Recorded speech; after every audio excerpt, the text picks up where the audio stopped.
আসসালামু আলাইকুম এভরিওয়ান। আমার নাম হচ্ছে জাহিন সাবাব। নোমান ভাই অলরেডি বলেছে যে ফুল জার্নি এক্সপিরিয়েন্স বলার জন্য, সো আমি আমার সাধ্যমতো ট্রাই করব হচ্ছে এক্সপিরিয়েন্সটা প্রপারলি শেয়ার করার জন্য, যেন আপনাদের সবার উপকার হয়। তো আমি হচ্ছে আহ, ঢাকা ভার্সিটি থেকে হচ্ছে জিওগ্রাফিতে হচ্ছে অনার্স শেষ করেছি 2024 সালে। এবং আমার যে সাবজেক্টটা ওইটা বলা যায় যে মানে মাল্টি অ্যাসপেক্টেড, যেটা সব টাইপের মানুষজনই এসে পড়ে, মানে কোনো থাকে না যে কেউ ইঞ্জিনিয়ারিং ডক্টর থেকে পড়ে যে ইঞ্জিনিয়ার ডক্টর হয় এরকম তো থাকে, বাট আমার সাবজেক্টের তো জিওগ্রাফি পড়ে কি হয় ওরকম কোনো স্পেসিফিক এ নেই। তবে আমাদের সাবজেক্টে হচ্ছে একটা স্পেসিফিক মানে লাইন আছে, সেটা হচ্ছে জিআইএস, মানে জিওগ্রাফিক ইনফরমেশন সিস্টেম এবং রিমোট সেন্সিং। এটা মেনলি হচ্ছে কম্পিউটার বেস সফটওয়্যার বেসড কাজ। তো আমার অলওয়েজ এটাতে ইন্টারেস্ট ছিল, এবং এটা হচ্ছে ইউএসএ তে এটার যে হচ্ছে ফ্যাসিলিটিস এবং স্টাডি অপরচুনিটিস হচ্ছে সবচেয়ে বেশি ছিল। তাই হচ্ছে আমি আমার অনার্সের শেষেই হচ্ছে ডিসাইড করি যে আমি আমার হায়ার স্টাডিজের জন্য ইউএস তে ট্রাই করবো, কজ আমি ওই লাইনটা কিংবা ওই প্যাথটা হচ্ছে এক্সপ্লোর করতে চাই এবং ওটাতে আরো এক্সপিরিয়েন্স গেইন করতে চাই। So after my honours I applied to the USA. এবং অ্যাপ্লাই আমি তো ফার্স্টে করেছি হচ্ছে অ্যারাউন্ড 10 ইউনিভার্সিটিস। তো 10টাতে করার পর আমি টোটাল 4টাতে হচ্ছে অফার পেয়েছি, কিন্তু আনফর্চুনেটলি কোনোটাতে কোনো ফান্ড ছিল না। সেটা ছিল 2025 সালে। তবুও হচ্ছে আমি বিংহ্যামটন ইউনিভার্সিটি থেকে যে অফারটা পেয়েছিলাম সেটা নিয়ে হচ্ছে সেলফ ফান্ডিং হচ্ছে ভিসার জন্য হচ্ছে দাবি। তো যেহেতু হচ্ছে লাস্ট ইয়ারেই হচ্ছে সিচুয়েশন খুবই ডিফারেন্ট হয়, এবং দাঁড়ানোর পরে ওভারঅল যেহেতু আমার সেলফ ফান্ড এবং হচ্ছে নার্ভাসও ছিলাম কোনো গাইডেন্স ছাড়া, আমাকে খুব বেসিক কয়েকটা কোশ্চেন করে, লাইক হচ্ছে যে হুইল বি ইউর স্পন্সর, যেটা আমি আনসার শেষ করার আগেই হচ্ছে আমাকে ইন্টারাপ্ট করে হচ্ছে আমি যে আনসার দিচ্ছি সেটার সাথে ইরিলেভেন্ট হচ্ছে কোশ্চেন করে শেষ করে।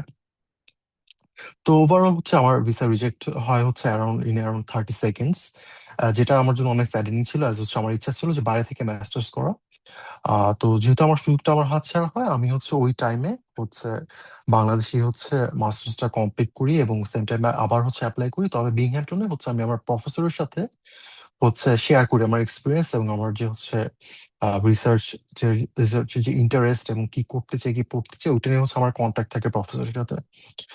সো লাস্ট ইয়ার হচ্ছে যখন আবার ফল সেশনের জন্য অ্যাপ্লাই করার টাইমটা আসে, আমি হচ্ছে আবার অ্যাপ্লাই করা শুরু করি। তো এবার আমি টোটাল 6 ইউনিভার্সিটিতে অ্যাপ্লাই করি, এবং বিংহ্যামটনের হচ্ছে আমি লাস্ট ইয়ার থেকে হচ্ছে ডেফার করি। ফল 26-এ আমার প্রফেসরের সাথে হচ্ছে কথা বলে, মানে যিনি ওখানে সুপারভাইজার হবে এবং গ্র্যাড ডাইরেক্টর। তো এরপর হচ্ছে এই বছর ফেব্রুয়ারিতে হচ্ছে আমার ফর্চুনেটলি হচ্ছে ফান্ড আসে, উনি হচ্ছে ওখান থেকে হচ্ছে আমি ফান্ড পাই এবং হচ্ছে টিচিং অ্যাসিস্ট্যান্টশিপ সহ পাই।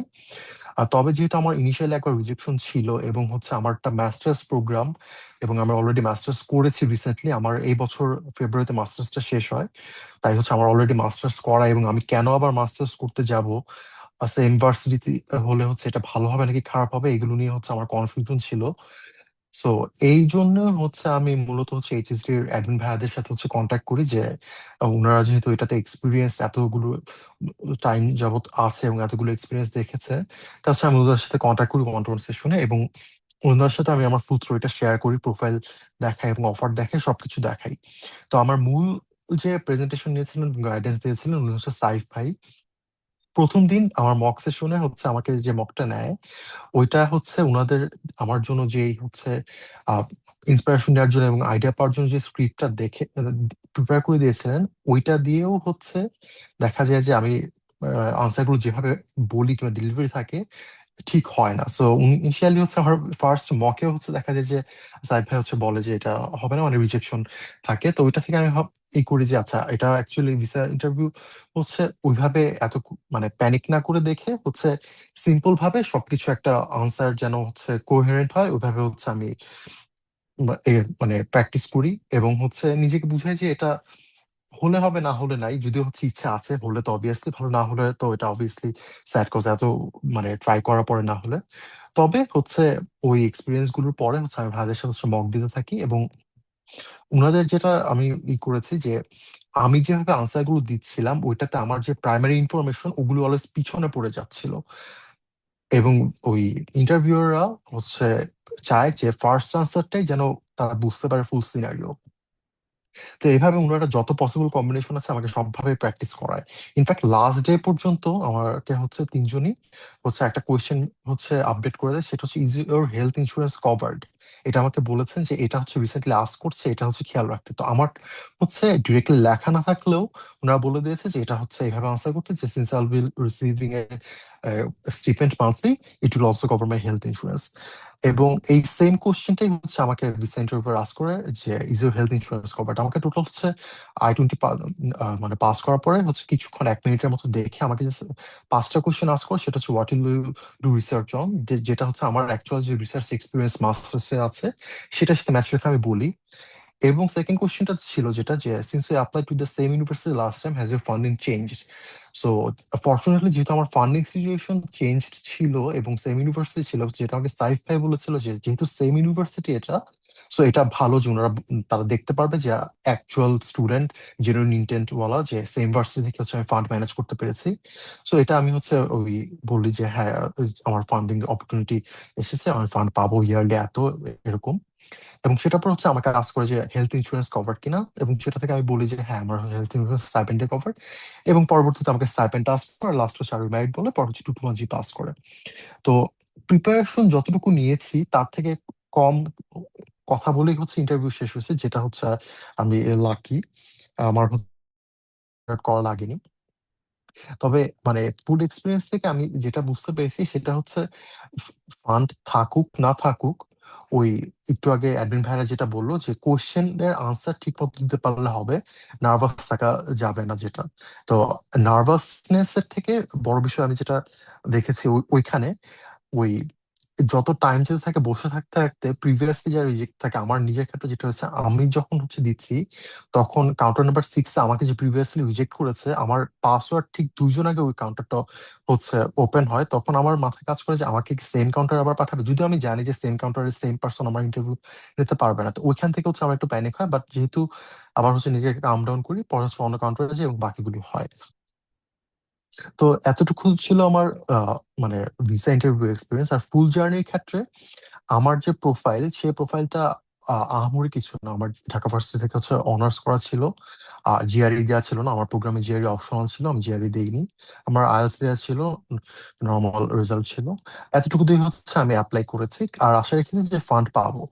এখন আমার প্রোফাইলটা আমি সামান্যভাবে শেয়ার করি। আমার সিজিপিএ হচ্ছে 3.5 এর নিচে।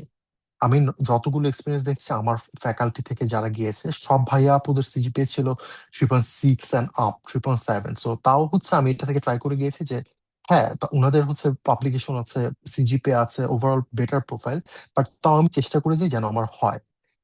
তো এবং ফর্চুনেটলি আমার হয়েছে।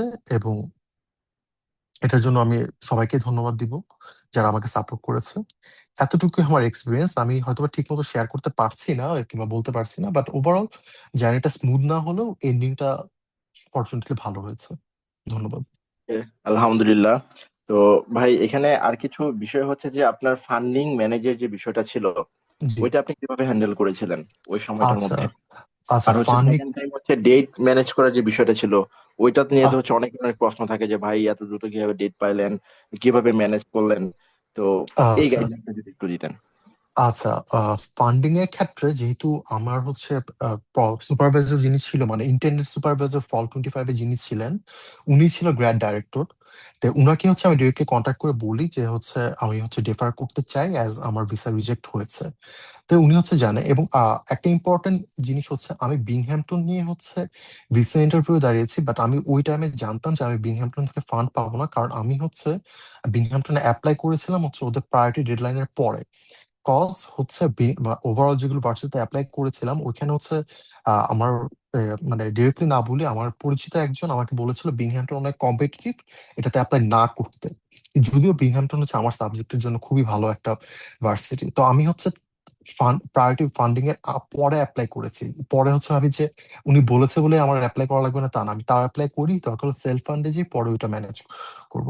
তা আমি অ্যাপ্লাই করি এবং ফান্ড ছাড়া হচ্ছে অফার পাই, যেটা দিয়ে হচ্ছে আমি ডাইরেক্ট, বাকি যেগুলো ভার্সিটি ছিল ওগুলোতে আমি ফান্ড না পেয়ে ওইটা নিয়ে সেলফ ফান্ডে দাঁড়ানো কোনো আমার প্রয়োজন নেই। দেখা যায় যে পিছনের দিকের ভার্সিটি কিংবা যে ভার্সিটি আমার প্রোগ্রামটা অত হাই র্যাঙ্কিং না, যেটা হচ্ছে ওভারঅল আমার ক্যারিয়ারে অত ইম্প্যাক্ট ফেলবে না যদি সেলফ ফান্ডে আমি পড়তে চাই। সো আমি হচ্ছে প্রফেসরকে আমার ওইখানে হচ্ছে ওই ভিসা রেজিস্ট্রেশনের সাথে হচ্ছে আমি যে কমিউনিকেটটা করি সেটা হচ্ছে যে ভিসা রিজেক্ট হচ্ছে, আমি হচ্ছে ডিফার করতে চাই, কিন্তু আমি হচ্ছে এই প্রোগ্রামটাতে পড়তে চাই অ্যাজ আমার রিসার্চ ইন্টারেস্ট হচ্ছে প্রফেসরের সাথে যে এভাবে এভাবে অ্যালাইন করে। আমার রিসার্চ ইন্টারেস্ট ছিল জিআইএস এবং আরএসএ, এবং ওই প্রফেসর হচ্ছে মানে লাইডার স্পেসিফিক যে ইন্টারেস্ট জিআইএস এবং আরএসএ, লাইডার দিয়ে হচ্ছে আরবান গ্রোথ অ্যানালাইসিস, উনি হচ্ছে ওইটারই হচ্ছে এক্সপার্ট এবং ওইটাতে উনি রিসার্চ করেন। তো ওভারঅল আমার রিসার্চ ইন্টারেস্ট যেটা একদম ডিরেক্টলি ওনার সাথে অ্যালাইন করেছে, তাই উনি ইন্টারেস্টেড ছিলেন। এবং উনি আমার জন্য স্প্রিং এও হচ্ছে ফান্ডের চেক করেছিলেন, যে বলেছিলেন যে হচ্ছে আচ্ছা স্প্রিং এও ডিফার করা যাবে, কিন্তু আমি ফান্ড চেক করে জানাচ্ছি। তো উনি 2 দিন পরে হচ্ছে আমাকে মেলে রিপ্লাই দিয়েছিলেন যে না, স্প্রিং এ আনফরচুনেটলি কোনো ফান্ড নেই, সো হচ্ছে ফলের জন্য হচ্ছে ডিফার করাটা বেটার হবে। তাই তার কথা শুনে আমি ফলে ডিফার করি। এবং এরপরে তার সাথে হচ্ছে নর্মাল কথা আর হয়নি। না, জাস্ট আরেকবার কথা হয়েছিল মানে মেইলে, সেটা হচ্ছে যে আমি ডিফার করেছি এবং উনি হচ্ছে ওটা বলেছে নোটেড, এতটুকুই। তো এরপরে হচ্ছে এরপর কন্ট্যাক্ট হয়নি, এবং ফেব্রুয়ারিতে হচ্ছে আমার অফার আসে। অফার আসার পরে হচ্ছে ওই নর্মাল যেগুলো হচ্ছে টিএ ফর্ম এবং হচ্ছে যেগুলো ফর্ম ফিল আপ করে দেখলো, ওগুলো দেওয়ার পর আমি হচ্ছে মানে থ্যাংক ইউ এবং গ্রেটফুল এগুলো দিয়ে হচ্ছে মানে মেল দিয়ে ফর্মাল যেগুলো আহ, থাকে ফর্মালিটিস, এগুলো শেষ করে পরে হচ্ছে ইন্টারভিউ ডেট নাও। তো যেহেতু আমি ফেব্রুয়ারি লাস্টে পাই এবং ইন্টারভিউ ডেট হচ্ছে আমি আর্লি নিতে চাচ্ছিলাম, যেন হচ্ছে যদি রিজেক্ট হই এর পরেও, তাও যেন হচ্ছে আমি আরেকবার অ্যাপ্লাই করতে পারি। ঠিক আছে ভাই। আর হচ্ছে আমরা বাহির থেকে যে বিষয়গুলো শুনি, বর্তমান এম্বাসির যে সিচুয়েশন হচ্ছে, আমরা যেটা অনুমান করার চেষ্টা করি, তো যেদিন আপনি ইন্টারভিউ হচ্ছে ভিতরে দেন, ওই দিন আপনার আশেপাশে কাউন্টার গুলোর সিচুয়েশন কি ছিল, বা অ্যাপ্রুভাল বা রিজেকশন কেমন দেখেছেন?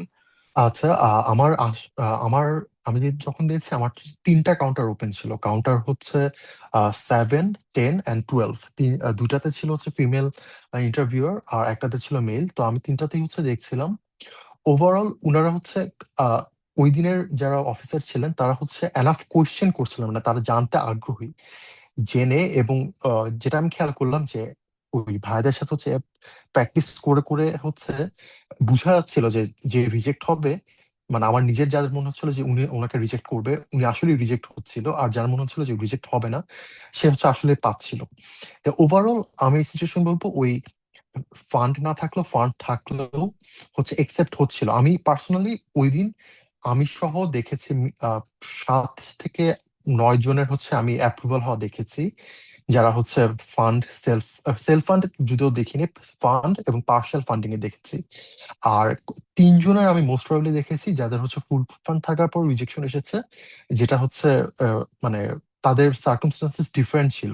2জন হচ্ছে আনসার ঠিক মতো দেয় নাই, আর আরেকজন হচ্ছে অলরেডি হচ্ছে ইউএসএ ডিগ্রি 2বার গিয়েছে কিন্তু ডিগ্রি শেষ না করে বাংলাদেশে ব্যাক এসেছে, যেটা অবভিয়াসলি তার জন্য একটা রেড ফ্ল্যাগ। তাই হচ্ছে এবার তাকে আর ভিসা দেয়নি। তো এরকম সিনারিও ছিল। তো ওভারঅল আমি স্টুডেন্টদের জন্য যারা হচ্ছে জেনুইনলি আনসার দিতে পেরেছে ঠিক মতো, তারা হচ্ছে ভিসা পাচ্ছে। কিন্তু ফুল ফান্ড পাওয়ার পর হচ্ছে যারা হচ্ছে ওই ঠিক মতো এক্সপ্লেন করছে না, তারা হচ্ছে রিজেক্ট হচ্ছে, যেটা অ্যাজ ইউজুয়াল সবাই আমরা গেস করতে পারি কিংবা বুঝতে পারি। এতটুকুই আমি খেয়াল করেছি। তো ঠিক আছে জাহিন ভাই, আপনাকে হচ্ছে আমাদের এইচএসডি প্ল্যাটফর্মের পক্ষ থেকে অনেক অনেক অভিনন্দন এবং হচ্ছে আপনার জন্য শুভকামনা। তো জি। আমাদের এইচএসডি প্ল্যাটফর্ম হচ্ছে সবসময় যে কথাটা বলে, যে হচ্ছে কেউ যদি রিফিউজড একবার দুইবার না তিনবারও যদি খায়, তারা যদি চেষ্টা করে, চেষ্টা করলে সেটা ফিফথ টাইম সিক্স টাইমে গিয়ে হচ্ছে বিসি অ্যাপ্রুভাল পাওয়া পসিবল। সেটার রেকর্ড আমাদের ইউটিউব চ্যানেলে আছে, অনেকে চাইলে দেখতে পারেন, শুনতে পারেন। অনেক এক্সপিরিয়েন্স গ্রুপে হচ্ছে শেয়ার করা আছে, নেক্সট গ্রুপে দেখতে পারেন, আমাদের গ্রুপে দেখতে পারেন। তো চেষ্টা করতে হবে আর কি। আর হচ্ছে রিজিক বলে একটা বিষয় থাকে, যখন আপনার রিজিক যেখানে আছে আপনি সেখানেই থাকবেন, বাট হচ্ছে ধৈর্য নিয়ে হচ্ছে চেষ্টা করে যেতে হবে।